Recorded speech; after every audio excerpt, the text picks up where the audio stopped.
Hello my viewers, and welcome back to another thought-provoking journey into the depths of racial identity and origins.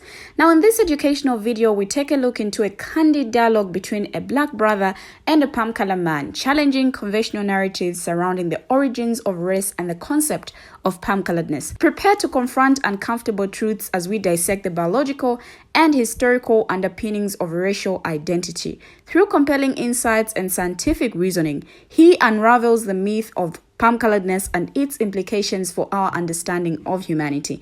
Now, this video is intended solely for educational purposes only, aiming to foster critical thinking and dialogue about race, genetics, and the complexities of identity. So with that said, join me as we embark on a quest for knowledge, shedding light on the intricate tapestry of human diversity and challenging preconceived notions along the way. Check out this video. I will be right back. Albino is a defective offspring of that which is natural. I knew you go here one time. You are not no goddamn albino. So what you gotta understand is the albino fish is an albino fish. It's not no 93% albino fish and 5% goddamn starfish. It's not. The albino African is not no goddamn 93% albino African and 7% Neanderthal. I'm sorry, I've never heard this. I actually did not expect this. I thought you say they were albinos.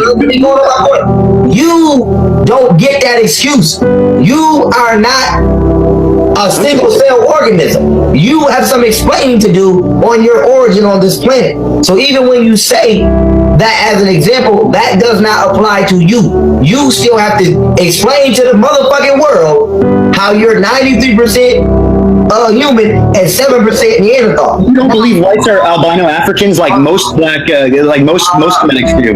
Hold on. Now, whites did not come from black people, as I just broke down why. We are hold on. We are 100% human being. You are 93% human being and 7% Neanderthal, which means that there's no fucking way genetically we could have given birth to you, because we have 0%. There is 0% of Neanderthal genetic material in our DNA. We cannot give 0%. We cannot give birth to something that we do not have. Now, with that being said, you said the sun is really not that important to a certain extent as far as giving life. Now, I have to disagree with you on that, because I'm going to use a point you made earlier on how this realm is holographic, right? It is. And you know what makes it holographic? Photons produced by the sun. So, in case you don't know the science behind how you see, photons enter into the retina of your eyes. Yeah. They travel by your optic nerves back into the center of vision, and they project out that which you think you see. Now, why is this important? You can't even look directly into the sun without your goddamn eyeballs burning out your goddamn sockets. So even when we dealing with physical reality and how it's experienced, you can't even look directly into that which is creating this illusion without getting the body that you're using to experience this illusion motherfucking damaged. So you don't belong here, whether it's real or not. Now let me continue. You said we talking about God, right? God don't know you. God does not know you. You don't even know you. When we talk about Kool-Aid, once again, nature does not rain Kool-Aid. Nature has no relationship to Kool-Aid. You cannot charge nature with criminal possession of having some goddamn Kool-Aid. Nature don't have that. The universe does not know you. Melanin is condensed sunlight. I'm gonna keep stressing this motherfucker. Period. Melanin is condensed sunlight. Even your heart, your organs, your glands, all of ours are coated in melanin. Yours are not. Our DNA is coated in melanin. Yours is not. So with that being said, the natural physiological structure of a being on this planet to be most successful naturally would be a melanated being. Not only are you non-melanated, you are non-human. So God does not know you. You don't even know you. Now, when you say we're supposed to see all things as equal, that is a white lie. And that comes from your misunderstanding of this world, because you are not of this world. Even the word mankind, a kind of man. You're not a full man. So if we say we're supposed to see, even when you say we're supposed to see all things as equal, right? Even the animals, some motherfucking animals ain't natural. For example, a mule.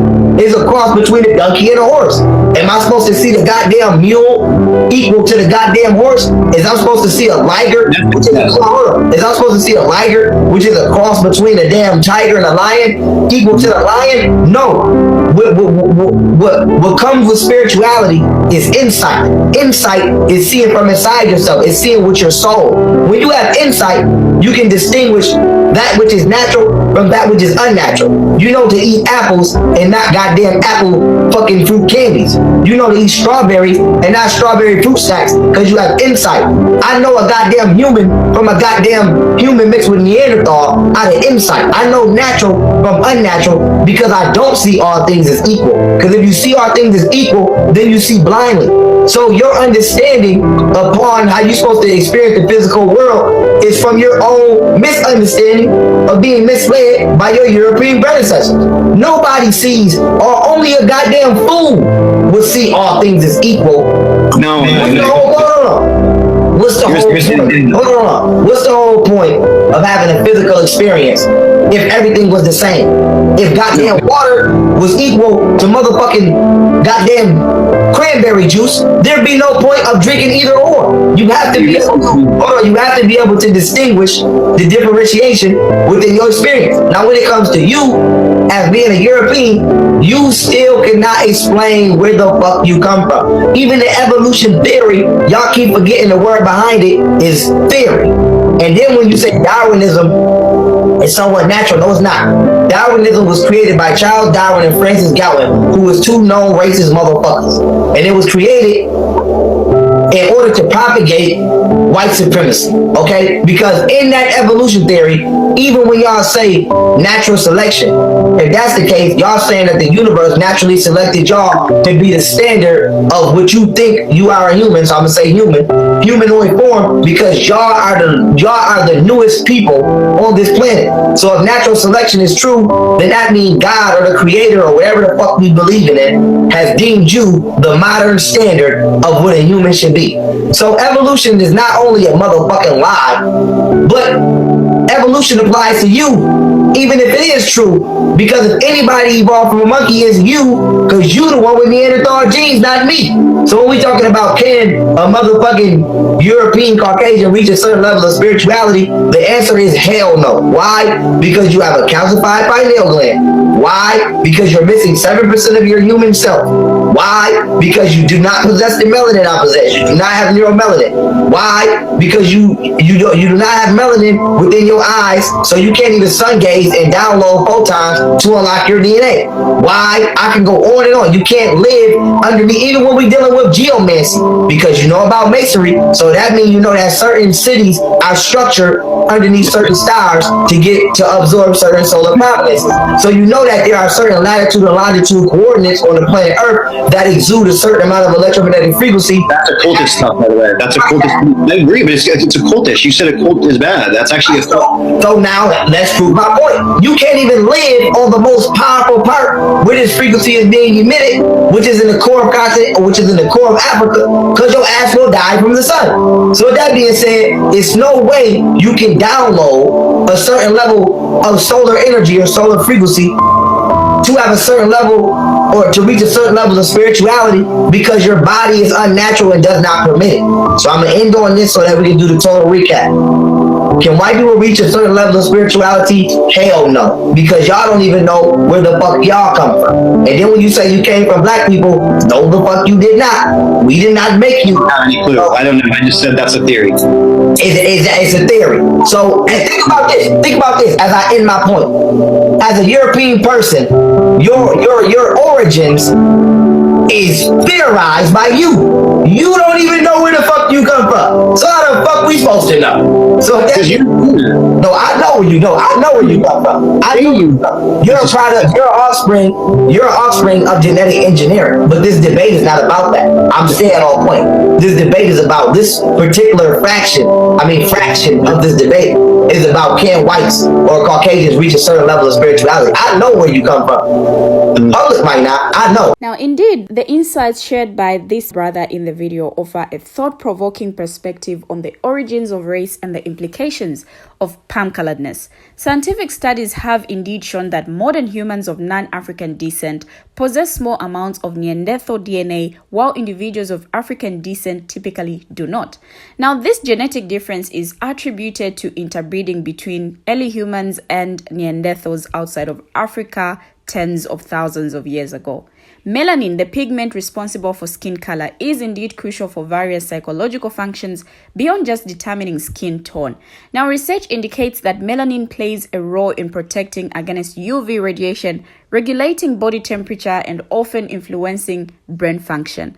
The presence of melanin in organs and glands highlights its importance beyond external appearance. Now, my black brother's assertion about melanated beings having a potential evolutionary advantage is supported by some research suggesting that high levels of melanin may confer protection against certain diseases such as skin cancer and offer greater adaptability to diverse environmental conditions. The idea that palm-coloredness is a socially constructed identity, disconnected from a clear historical or genetic origin, is supported by scholars in fields such as critical race theory and anthropology. The concept of race as a social construct underscores the fluidity and arbitrariness of racial categorizations. Historically, the notion of race has been used as a tool of oppression and domination, with palm-coloredness often positioned as the normative standard against which other racial identities are measured.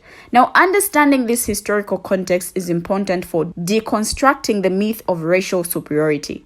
Now, by grounding my brother's assertions in scientific evidence, historical context, and cultural analysis, we gain a deeper understanding of the complex interplay between race, genetics, and social constructs. His commentary challenges viewers to critically examine the foundations of their own racial identities and interrogate the systems of power and privilege that perpetuate racial hierarchies. Genetic studies have revealed that individuals of non-African descent typically possess between 1 to 2% Neanderthal DNA, while those of African descent generally do not. Now, this genetic difference is believed to be a result of interbreeding between early humans migrating out of Africa and Neanderthals in Eurasia tens of thousands of years ago. Melanin is not only responsible for skin color, but also plays a crucial role in protecting against the harmful effects of UV radiation from the sun. It acts as a natural sunscreen, absorbing and dispersing UV rays to prevent DNA damage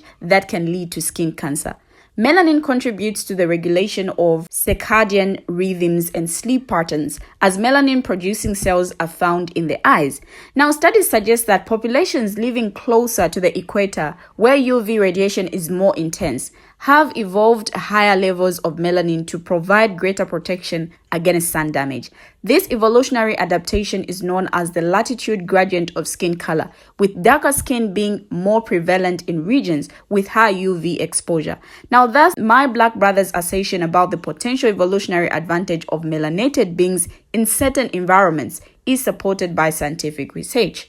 Scholars in fields such as sociology and anthropology have long argued that race is a social construct rather than a biological reality. The concept of race has been shaped by historical, political, and economic factors, with racial categories and hierarchies serving to justify systems of power and oppression. Now, the brother's statement about Europeans' uncertain origins is echoed by anthropological research indicating that the genetic history of European populations is complex and multifaceted. Migration, interbreeding, and cultural exchange have contributed to the genetic diversity of European populations, making it challenging to pinpoint a single origin. Now, by incorporating this information, we gain a deeper understanding of a brother's commentary and its alignment with scientific evidence and scholarly discourse on race, genetics, and cultural identity. His insights challenge us to critically examine our assumptions about race and interrogate the social constructs that shape our understanding of human diversity. Now, contrary to common misconceptions, Africa is not a monolithic entity in terms of genetic diversity. The continent is home to a vast array of ethnic groups, languages, and genetic lineages, reflecting millennia of human migration, adaptation, and cultural exchange. Now, this rich genetic diversity challenges simplistic notions of racial categorization and underscores the complex tapestry of human ancestry within Africa.